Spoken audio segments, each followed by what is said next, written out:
Market లో invest చేసి మీ డబ్బులు డబుల్ చేసుకోవాలనుకుంటున్నారా? సుందరరామిరెడ్డి గారి లైవ్ సెమినార్ కి అటెండ్ అవ్వండి.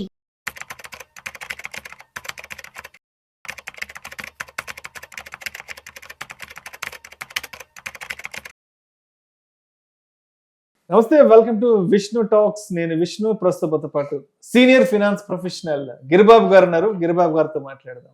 సార్ నమస్తే. సార్ నమస్తే అండి. Welcome to Suman TV and welcome to Vishnu talks. Thank you. So Giribabu గారు, జిఎస్టీ 2.0 సెప్టెంబర్ 22వ తారీఖు నుంచి పూర్తి స్థాయిలో అమల్లోకి రాబోతుంది. సో అసలు ఎందుకంటారు జిఎస్టీ 2.0ని తీసుకురావడం వెనుక ఉన్న ముఖ్య ఉద్దేశం ఏంటి, లక్ష్యం ఏంటి?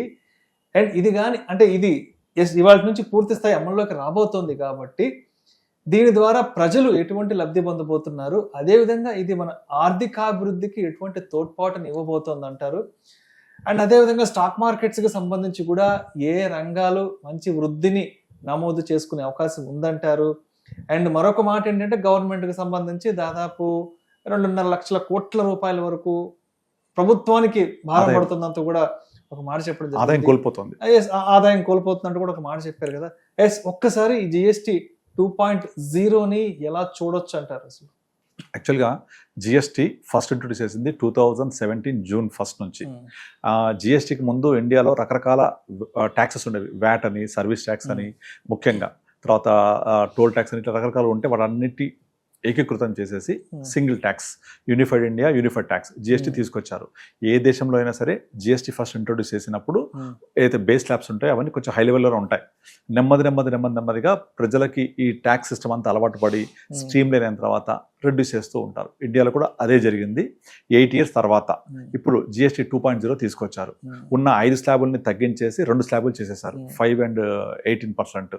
28ని పూర్తిగా ఎత్తేసి దాన్ని 18లోకి మెర్జ్ చేసేసారు. మెర్జ్ చేసి మేజర్గా ఏవైతే 28లో ఉన్నాయో హై ట్యాక్సబుల్ జోన్లో ఉన్నాయో వాటి 18 తీసుకొచ్చేసారు. కొన్నిట్లో తీసేశారు. లైక్ హెల్త్ ఇన్సూరెన్స్ మీద 0 చేశారు, లైఫ్ ఇన్సూరెన్స్ మీద 0 చేశారు, ఇండివిజువల్ హెల్త్ అండ్ లైఫ్ 0 చేసేసారు. ఇలా చాలా వరకు ఎక్కడెక్కడైతే ఎప్పటి నుంచో డిమాండ్స్ ఉన్నాయో మాకు జిఎస్టీ 0 చేసేయండి, తగ్గించడంలో అవన్నీ ఇంట్రొడ్యూస్ చేస్తూ ఒక కొత్త రకమైన జిఎస్టీ 2.0ని ఇంట్రొడ్యూస్ చేశారు. ఇది నిజంగా చాలా మంచి పరిణామం. నెక్స్ట్ జెన్ చాలా మంచి పరిణామం. ఇప్పుడు ఇదే సంవత్సరం 2025లో ఇంకొక హిస్టారికల్ ఈవెంట్ జరిగింది. ఇన్కమ్ ట్యాక్స్ ల్యాబ్ 12 lakhs వరకు ట్యాక్స్ లేకపోవడం, ఎంప్లాయీస్ అయితే 12.75 దాకా ట్యాక్స్ లేకపోవడం. ఈ 12 lakhs ట్యాక్స్ లేకపోవడం అనేది చాలా మందికి ఎలా ఫీలింగ్ ఉంటుందంటే 1,00,000 సంపాదిస్తున్నా చేతిలో రూపాయి ఉండట్లేదు, 1,00,000 సంపాదిస్తున్నా చేతిలో రూపాయి ఉండట్లేదు. ఇది ఒక ఫీలింగ్ ఉంటుంది. ఓకే, మీరు 1,00,000 సంపాదిస్తున్నారా, సంవత్సరం 12 lakhs కదా, ఒక ట్యాక్స్ కట్టక్కర్లేదు అంతే. దాంతో అందరికీ ఒక ముందే బడ్జెట్లోనే ఒక దీపావళి ఇలాంటి ఈవెంట్ వచ్చేసింది. అది హ్యాపీ అయిన తర్వాత మళ్ళీ సెకండ్ ఇంకొకటి ప్రజల చేతుల్లో ఆ మిగిలిన 1,00,000 రూపాయల్లో జిఎస్టీ రూపంలో చాలా పోతున్నాయి. నేను ఇక్కడ ఆల్రెడీ ఇన్కమ్ ట్యాక్స్ కట్టి వచ్చిన డబ్బులు ఇవి, దీన్ని మళ్ళీ నేను ఏరిగొన్న జిఎస్టీ ఉంటుంది, అది హైయెస్ట్ స్లాబ్లో ఉంటుంది అని ఒక ఫీలింగ్ ఉంది. సో దానికోసం ప్రజలందరికీ కూడా వాళ్ళ యొక్క ఆర్థిక ప్రమాణాలు, జీవన ప్రమాణాలు పెరగడానికి, వాళ్ళ పర్చేజ్ పవర్ ప్యారిటీ పెరగడానికి, కన్జంప్షన్ పెరగడానికి అన్ని విధాలుగా ఇది గవర్నమెంట్ ఇంట్రొడ్యూస్ చేసింది జిఎస్టీ 2.0. దీని వెనక 2 angles ఉన్నాయి ఇంపార్టెంట్. ఏంటంటే ఒకటి పబ్లిక్ పాయింట్ ఆఫ్ వ్యూలో పబ్లిక్కి డైరెక్ట్గా ట్యాక్స్ తగ్గిపోతుంది. పర్సంటేజ్ ఆఫ్ జిఎస్టీ అమౌంట్ ఏదైతే పే చేసేవాళ్ళు ఎవరికి అది ఆటోమేటిక్ తగ్గిపోతుంది. కనుక ఆ మేరకు వాళ్ళకి సేవింగ్స్ పెరుగుతాయి. ఈ పెరిగిన సేవింగ్స్ ఏం చేస్తారు వాళ్ళు, మళ్ళీ ఎక్కడ చోట ఖర్చు పెడతారు కదా. ఖర్చు పెట్టడం వల్ల ఇంకా ఎకానమీ బూస్ట్ అవ్వడానికి చాలా స్కోప్ వస్తుంది. అయితే ఇంకొక ఇంపార్టెంట్ ఏంటంటే ఇది రావడమే కాకుండా పర్సంటేజ్ తక్కువ ఉంటే అందరు కూడా జిఎస్టీలోనే బిల్ తీసుకోవడానికి, జిఎస్టీ కడుతూ బిజినెస్ చేయడానికి మొగ్గు చూపడతారు. ఇదివరకు ఏమైపోయింది, మీరు ఏ బిజినెస్ దగ్గరికి వెళ్ళినా కూడా number 1 number 2 with bill without bill. ఎందుకంటే ట్యాక్స్ ఎక్కువ ఉంది కదా, మళ్ళీ ఆ ట్యాక్స్ అల్టిమేట్గా వెళ్ళి కన్జ్యూమర్ పడుతుంది. కానీ కన్జ్యూమరే కట్టాలి అది. కనుక ట్యాక్స్ లేకుండా, బిల్ లేకుండా, బిల్ తోటి అని 2 రకాల బిజినెస్ చేసేవాళ్ళు. ఇప్పుడు అది చాలా తగ్గిపోతుంది. ఇప్పుడు ట్యాక్స్ తగ్గడం వల్ల ఉండే పెద్ద అడ్వాంటేజ్ అదే మనకు. సో అందరు కూడా బిల్ తోటి బిజినెస్ చేయడం వల్ల టర్న్ ఓవర్ క్లియర్గా రిజిస్టర్ అవుతుంది.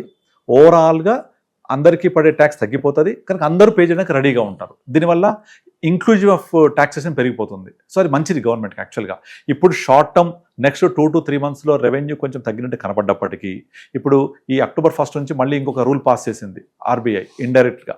ఎట్లా మన అందరికీ బ్యాంకులకు కూడా మీరు 500 రూపాయల నోట్లు ఏటీఎంలో పెట్టొద్దు, ఓన్లీ 100 రూపాయలు, 20 రూపాయలు, 50 రూపాయలు ఇంతవరకు పెట్టాలి, 500 నోట్లు పెట్టొద్దు అని వాళ్ళు ఇండైరెక్ట్గా ఒక మెసేజ్ పంపించారు. ఎందుకు అంటే ఈ 500 రూపాయల నోట్లు మార్కెట్లో చలామణి అయితే అగైన్ క్యాష్ ఎకానమీ వృద్ధి చెందడానికి స్కోప్ దొరుకుద్ది.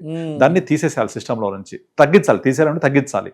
తగ్గించడం వల్ల ఏమైపోతుంది, క్యాష్ ఉండదు కదా, అందరు కూడా యూపీఐ ఐడి ద్వారా, బ్యాంక్ ద్వారా, క్రెడిట్ కార్డ్స్ ద్వారా, డెబిట్ కార్డ్, ఏటీఎం ద్వారా, డెబిట్ కార్డ్ ద్వారా పే చేయడానికి మొగ్గు చూపిస్తూ ఉంటారు. అంటే ఆటోమేటిక్గా గవర్నమెంట్కి ఈ ఇంక్లూజన్ పెరిగిపోయినట్టే కదా. ఇప్పుడు ప్రతి ఒక్కళ్ళు ఆ పరిధిలోకి వచ్చేస్తారు. మనం రీసెంట్గా కర్ణాటకలో పానీపూరి వాళ్ళకు అతనికి 40 లక్షల ట్యాక్స్ 30 లక్షలు వచ్చిందని, మన టీ స్టాల్ అతనికి 30 లక్షలు వచ్చిందని, వాళ్ళ పేరుకు టీ స్టాలే. అంటే రోజు మొత్తం కలిపి ఒక 1000 ఛాయలు అమ్మితే అన్ని ఛాయలు కలిపి ఇంటూ 10 రూపాయలు లెక్కేసుకుంటే ఆ టర్న్ ఓవర్ ఎక్కడికో పోద్ది, కానీ ట్యాక్స్ ఉండదు వాళ్ళకు. ఇప్పుడు వాళ్ళందరూ కూడా ఈ సిస్టంలోకి తీసుకొస్తే, వాళ్ళందరూ కూడా యూపీఐ ద్వారా పే చేస్తే, క్యాష్ అనేది తగ్గించేస్తే ఆటోమేటిక్గా అలాంటి అనార్గనైజ్డ్ సెక్టార్ కూడా జిఎస్టీ పరిధిలోకి వస్తే ట్రాన్స్ఫర్ పెరిగిపోతుంది. సో గవర్నమెంట్ యొక్క ముఖ్య ఉద్దేశం ఏంటంటే ఇది ట్యాక్స్ తగ్గించి ప్రజల జేబుల్ని కొంచెం కాపాడదామనే కాకుండా ఈ ట్యాక్స్ తగ్గితే అందరు ఈ ఫీల్డ్లోకి వచ్చేస్తారు, అందరూ ఈ సర్కిల్లోకి వచ్చేస్తారు. కాబట్టి ట్యాక్స్ కలెక్షన్స్ పెరుగుతాయి ఓవర్ పీరియడ్ ఆఫ్ టైమ్గా. ఆ కలెక్షన్స్ పెరిగితే ఆటోమేటిక్గా గవర్నమెంట్ లాస్ అవ్వదు, ఇంకా రెవెన్యూ పెరుగుతాయి ఇంకా. కనుక ఇప్పుడు మనం మా ఇంటి దగ్గర ఒకతను పాలు అమ్ముతారు, ఒకతను పాల వెండర్ ఉంటాడు, చాలా చిన్న పర్సన్. అతను రీసెంట్ నాకు వచ్చేసారి నాకు ఇన్కమ్ ట్యాక్స్ నుంచి నోటీస్ వచ్చి చూపించాడు. ఏంటి అంటే ఇన్కమ్ ట్యాక్స్ ఫైలింగ్ చేయట్లేదు, కానీ బ్యాంకులో విపరీతంగా ట్రాన్సాక్షన్ జరుగుతున్నాయి, క్రెడిట్ కార్డ్ ట్రాన్సాక్షన్ జరుగుతున్నాయి, యూపీఐ ద్వారా పాలు అమ్ముతున్నాడు, చేస్తున్నాడు. వచ్చేసింది తీరా ఆన్లైన్ మన ఐటీ లాగిన్ క్రియేట్ చేసి చూస్తే అందులో 30 నుంచి 40 లక్షల రూపాయల ట్రాన్సాక్షన్ కనబడుతున్నాయి. క్రెడిట్ కార్డ్ ఏంటి, నార్మల్ ట్రాన్సాక్షన్ ఏంటి, మేజర్గా క్రెడిట్ కార్డ్ ట్రాన్సాక్షన్స్, బ్యాంక్లో లావాదేవీలు, ఏఐఎస్ రిపోర్ట్ అయ్యాయి మొత్తం. అతను ఐటీఆర్ ఫైలింగే చేయలేదు. సో అలాంటి వాళ్ళందరూ కూడా ఇప్పుడు వచ్చేస్తారు కదా సిస్టంలోకి. ఎట్ ద సేమ్ టైం ఈ జిఎస్టీ పరిధి కూడా మనకు పర్సంటేజ్ స్లాబ్ తగ్గించేస్తే దాదాపుగా అందరు బిజినెస్ మ్యాన్స్ కూడా వైట్ బిజినెస్ చేయడానికి మొగ్గు చూపిస్తారు. ఆటోమేటిక్ గవర్నమెంట్కి రెవెన్యూ పెరుగుద్ది ఫ్యూచర్లో. కనుక పెరగడమే కాదు, మనకేమో ట్యాక్సెస్ తగ్గడం వల్ల చేతిలో ₹4 మిగులుతాయి. మిగిలడం వల్ల మనము కొంచెం వేరే స్పెండ్ చేసుకోవడానికి, ఇట్లా పిల్లల స్కూల్ ఫీజు కట్టుకోవడానికి, వేరే దానికి పనికి వస్తూ ఉంటాయి. కనుక మన చేతిలో ₹4 మిగిల్చడము, గవర్నమెంట్ అందరిని ఇంట్రొడ్యూస్ చేయడం ఈ ఫీల్డ్లోకి, తద్వారా టర్న్ ఓవర్ పెరగడము, గవర్నమెంట్ రెవెన్యూ తాత్కాలికంగా 2.5 lakh తగ్గినప్పటికీ మీరు రాబోయే నెక్స్ట్ 6 months చూడండి. ఇప్పటి వరకు ప్రజెంట్ గవర్నమెంట్కి every month on month collections అంటే నియర్ బై 2 lakh crores వస్తూ ఉంటాయి. ఏది GST collections 1.9 lakh, 1.8 lakh, 2 lakhs near by వస్తాయి. But very soon we're going to see more than 2 lakh crore collections per month because of this reduction of taxes. ఈ tax reduction చేయడం వల్ల అందరూ inclusive of పెరగడం వల్ల, inclusive of base పెరగడం వల్ల, ఇప్పుడు ఇన్కమ్ ట్యాక్స్ తీసుకోండి, మొత్తం ఫైలింగ్స్ ఇండియాలో 11 కోట్లు 12 కోట్లు దాటావు. Filings, not the tax payers. కానీ ఎంతమంది ఉన్నారు జనాభా? అట్లీస్ట్ మన దగ్గర 150 కోట్ల మందికి అందరికీ పాన్ కార్డు ఉండవు కదా. పాన్ కార్డు ఉండే వాళ్ళు తీసుకుంటే ఒక 60 కోట్ల మంది పాన్ కార్డులు ఉంటాయి. 60 కోట్ల పాన్ కార్డులలో ముసలోళ్ళు, యంగ్స్టర్స్ తీసేస్తే కనీసం ఒక 40 కోట్ల మంది ఏదో ఒక రూపంలో ఏదో ఒక ఎంప్లాయో లేకపోతే బిజినెస్ ఏదో చేస్తుంటారు కదా. మరి కానీ రిజిస్ట్రేషన్సే లేవు వాళ్ళకు. Only registrations as per income tax side not even 12 crores registrations. Then tax payers తీసుకుంటే నాట్ ఈవెన్ 1 crore. అందులో ఒక 1 lakh కంటే ఎవో ట్యాక్స్ పే చేసేవాళ్ళు గట్టిగా 20-30 లక్షల మంది కూడా ఉండరు. కానీ ఎంతమంది ఉన్నారు జనాభా? సో వీళ్ళందరూ ఈ పరిధిలోకి రావాలి అంటే ట్యాక్స్ స్లాబ్ తగ్గించాలి కొద్దిగా, దీన్ని రెగ్యులరైజ్ చేయాలి, దీన్ని స్ట్రీమ్లైన్ చేయాలి. అదే గవర్నమెంట్ చేస్తూ అందరినీ పరిధిలోకి తీసుకురావాలి. ఇది గవర్నమెంట్ యొక్క లాంగ్ టర్మ్ విజన్ కూడా. ఆ విజన్ అనేది ఇప్పుడు మనం అమల్లోకి రాబోతోంది, చూస్తున్నాం కూడా మనం. సో ఈ 2.0 జిఎస్టీ వెనక చాలా ఆలోచన విధానం ఉంది. సో మనం ఫస్ట్ ఇంట్రొడ్యూస్ చేసినప్పుడు స్లాబ్స్ ఎక్కువ ఉన్నాయి, కొన్ని రకాల సిగరెట్స్, లిక్కర్స్ అలాంటివి 28% స్లాబ్ లో ఉండేవి. అంటే హానికారక వస్తువులు వాటిని ఇంకా పెంచారు. అది ఎలాగో దానికి ఎక్కడి నుంచి కూడా నెగటివిటీ రాదు, అది ఉండాల్సిందే. తర్వాత మన పెట్రోల్ జిఎస్టీ తీసుకురావాలి ఇప్పటిదాకా. ఇంకా ఫ్యూచర్ లో మన జిఎస్టీ 3.0 తెస్తారేమో తెలియదు. పెట్రోల్ తెస్తే డైరెక్ట్ గా పెట్రోల్ రేట్ తగ్గిపోతుందిగా, ఎందుకంటే దాన్ని తీసుకొని పెట్రోల్ ని 18 కు 28% వేయాలి. ఇప్పుడు ట్యాక్స్ చాలా ఎక్కువ ఉంది, స్టేట్ గవర్నమెంట్ సిస్టమ్ చేసేసుకుంటూ ఉంటాయి. సో అది ఎంత తగ్గించేసి స్టేట్ 40-50 రూపాయలు వేసుకుంటారు. అది అంటే ఆల్మోస్ట్ మోర్ 40-50% ఈజీగా. సో అంటే ఈ మన పెట్రోలియం మార్కెటింగ్ కంపెనీస్కి వెళ్ళేదైతే 50% అయితే గవర్నమెంట్స్కి 50%. అది కాస్త స్లాబ్ తగ్గించేసి 28కో 30కో పట్టుకొచ్చేస్తే ఆటోమేటిక్గా కన్జ్యూమర్కి ఒక 15-20% తగ్గినట్టే కదా. సో అది ఇండైరెక్ట్గా బెనిఫిట్ అవుతుంది. మేబీ ఇన్ ఫ్యూచర్ తీసుకురావచ్చేమో తెలియదు మనకు. సో అలాంటి రెవల్యూషనరీ రిఫార్మేటివ్ స్టెప్స్ తీసుకున్నారు కాబట్టి అందుకే ఇది జిఎస్టీ 2.0 ఇస్ రెవల్యూషనరీ చేంజ్ అని చెప్పొచ్చు. ఎట్లా అంటే మనకు నార్మల్గా నేను రీసెంట్గా ఒక షాప్కి వెళ్తే బిల్స్ చూశాను, మనం ఎంత జిఎస్టీ పే చేస్తూనే ఉంటారు. అది సో దాన్ని నేను కంపేర్ చేశాను, చాలా చేంజ్ కనిపిస్తుంది క్లియర్గా. సో అదంతా నాకు మిగిలినట్టే కదా. సో ఆ మేరకు నేను ఇంకొంచెం ఆ డబ్బులు ఏం చేస్తే ఇంటి పట్టుకోను, ఇంకొంచెం ఎక్కువ స్పెండ్ చేస్తా.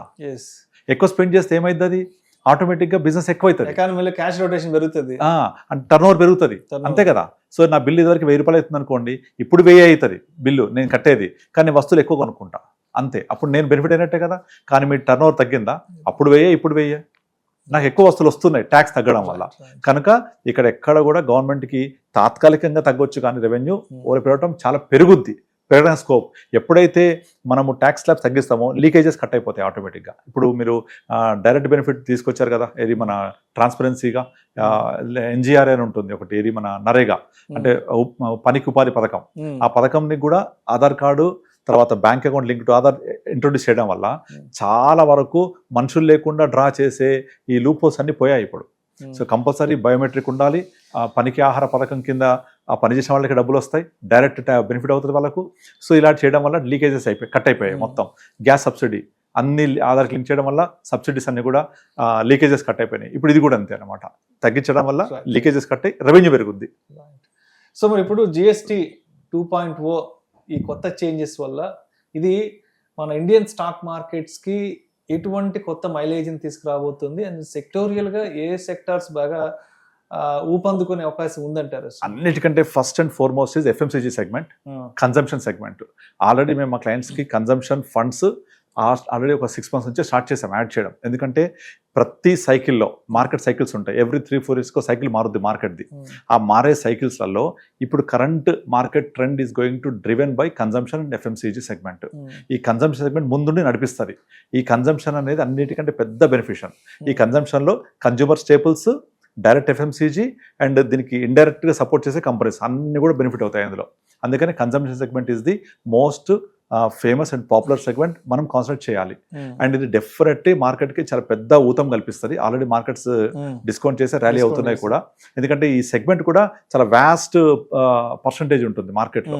బ్యాంకింగ్ సెగ్మెంట్ 33-34% ఉంటుంది వెయిటేజ్ బ్యాంకింగ్ సెగ్మెంట్. దాని తర్వాత ఐటీ, ఇలా తీసుకుంటే ఎఫ్ఎంసీజీ కన్జంప్షన్ కూడా చాలా మంచి వెయిటేజ్ ఉంటుంది. ఎఫ్ఎంసీజీ స్టాక్స్ అన్ని కూడా ఎప్పుడు హై బీటా హై పీఈలో ట్రేడ్ అవుతూ ఉంటాయి. సో అలాంటివి ఇంకా మంచి గ్రోత్ ఉండడానికి స్కోప్ ఎక్కువ ఉంటుంది. So consumption FMCG is the next trends, next sector which is going to rally going forward. ఇంకొకటి ఇంపార్టెంట్, ఎప్పటి నుంచో డిమాండ్ ఉంది ఇన్సూరెన్స్, పర్టికులర్గా హెల్త్ అండ్ లైఫ్. ఇది జిఎస్టీ 18% ఉండింది, దాన్ని 0 చేయాలని, అందరికి చేరువ చేయాలని. సో ఇన్సూరెన్స్ నేను కట్టుకున్న ఇన్సూరెన్స్ కూడా నేను ట్యాక్స్ కట్టాలని చాలా జనాలలో ఉండేది. దాన్ని కంప్లీట్ 0 చేశారు. It's really really really very very good పరిణామం అది. దానివల్ల ఆటోమేటిక్గా నేను ఏమి ఇన్సూరెన్స్ ప్రీమియం కడుతున్నానో అది మొత్తం నాకే వర్తిస్తుంది. ఆ ప్రీమియం అంతా నా పాలసీకి వర్తిస్తుంది. నేను గవర్నమెంట్ ట్యాక్స్ కట్టట్లేదు, కనుక నా అనారోగ్యానికి నేనే ప్రీమియం కట్టి నేను సేవ్ చేసుకుంటున్నా అనే ఒక ఫీలింగ్ ఉంటుంది కదా. ఇది చాలా మంచి ఫీలింగ్. కనుక ముఖ్యంగా హెల్త్ ఇన్సూరెన్స్, లైఫ్ ఇన్సూరెన్స్ సెగ్మెంట్లో అది ఇండివిజువల్ పాలసీస్ మాత్రమే, గ్రూప్ ఇన్సూరెన్స్ కాదు ఇది. సో ఆ ఇండివిజువల్ ఇన్సూరెన్స్ పాలసీస్లలో టర్మ్ అవ్వచ్చు, హెల్త్ అవ్వచ్చు, 0 జిఎస్టీ చేయడం అనేది చాలా చాలా మంచి పరిణామం. ఆ కంపెనీస్ కూడా చాలా మంచి బెనిఫిట్ అవుతుంది. అందుకే స్టాక్స్ కూడా పెరుగుతున్నాయి. సో ఇది ఆ సెగ్మెంట్లో కూడా తీసుకెళ్లే 5% స్లాబ్కో లేకపోతే ఎబో ఏం క్లాసెస్ ఏం లేకుండా స్ట్రైట్ ఫార్వర్డ్ 0 చేసి పడేశారు. సో దానివల్ల అందరు కూడా హెల్త్ ఇన్సూరెన్స్ తీసుకోవడానికి యూజ్ అవుతుంది, హెల్ప్ అవుతుంది. హెల్త్ సెక్టర్ కూడా చాలా మంచి బెనిఫిట్ అవుతుంది దీనివల్ల. Thank you sir, thank you so much. Thank you అండి. జిఎస్టీ 2.0 వెనుకున్న అసలు ఉద్దేశం ఏంటి, అండ్ ఇది కనుక పూర్తి స్థాయిలో మనకి అమల్లోకి రాబోతోంది కాబట్టి ఇది పూర్తి స్థాయి అమల్లోకి వచ్చాక మనం పబ్లిక్కి సంబంధించి అదేవిధంగా మన ఎకానమీకి సంబంధించి ఎటువంటి కొత్త వృద్ధిని చూడబోతున్నాం అనే దాని గురించి చక్కగా తెలియజేసి thank you so much sir. Thank you.